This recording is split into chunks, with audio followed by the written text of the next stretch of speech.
ఇక్కడ మన వెనకాల మనకు కనిపిస్తుందంతా మనం కౌస్కి ఇస్తున్న ఫీడ్ కోఫోర్ హెడ్జ్ లూసన్ ప్లస్ అటువైపు ఫైలర్ మోడల్ ఉంది కాబట్టి అక్కడ మునగ అవిసా గ్లిసిడియా బూసా ఇవన్నీ కలిపి న్యాచురల్గా వీటికి కౌస్కి ఫీడింగ్ అందిస్తూ ఉంటాము.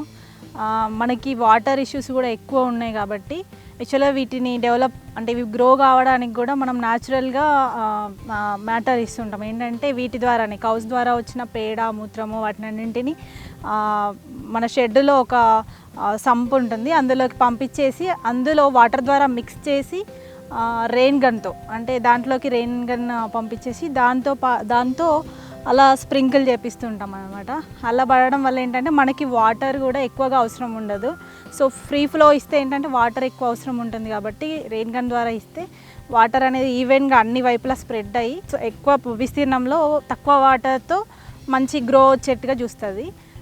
అది మనకి మెయిన్ బెనిఫిషియస్. ఈ ఏరియాలో వాటర్ కూడా చాలా తక్కువ ఉంటుంది కాబట్టి వాటర్ తక్కువ ఉన్న ఏరియాలలో ప్రతి ఒక్కరూ ఇలా చేసుకోవచ్చు.